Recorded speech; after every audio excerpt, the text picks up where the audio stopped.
Alright, I'm Amber Whitmore. This is my larynx. For the parts, this is the hyoid on top. The thyroid cartilage is right here. This is the cricoid cartilage, your epiglottis, and then your arytenoid cartilage with the corniculate cartilage on top. The muscles, the inner hyoid right here, the transverse and the obliques. The lateral cricoarytenoids are right here. The posterior cricothyroid is the screen back here. The thyroarytenoids are in here, on the inside. And the cricothyroid is these little orange ones on the front here. The membranes, this is the thyrohyoid membrane. This is the cricothyroid membrane. Then you have your tracheal rings, which are these rubber bands. And then the cricoid tracheal membrane is this right here. The cricothyroid joint is right here. It's movable. The aryepiglottic folds are right here.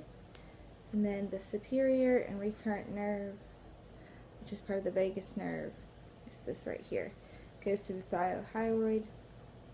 thyrohyoid membrane and goes down to the aorta back up to the intrinsic muscles. Now, for respiration, as it relates to voice production, exhalation is what drives the vocal fold movement muscles of exhalation, and elastic recoil forces the thoracic cavity, which then relaxes and decreases volume in the lungs, and pressure increases due to the Bernoulli principle until we reach a phonatory threshold. Then the vocal folds are blown apart. The necessary conditions for phonation are laryngeal adduction, medial compression, longitudinal tension, and adequate subglottal pressure. For the function of the intrinsic muscles, the adductor muscles are the lateral cricoarytenoids and the interarytenoids. The lateral cricoarytenoids are these right here, these purple ones, and they pull on all the muscle processes. And then the interarytenoids, this right here, the transverse and the oblique, they bring the vocal processes together. The abductor is the posterior cricoarytenoid, which is this orange one. It rotates the arytenoid cartilages to adduct the vocal folds. The tensors are the pars recta and pars oblique of the cricothyroid. It pulls the thyroid cartilage down and forward, which then lengthens and tenses the vocal folds and then increases the pitch. Other tensors are the thyroarytenoids, which are in the vocal folds. Let's see here.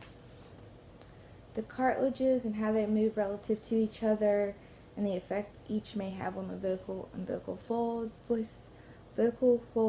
or voice. The thyroid cartilage, it rocks forward to lengthen the vocal folds to change the pitch. The cricoid cartilage, which is this pink, supports all the cartilages.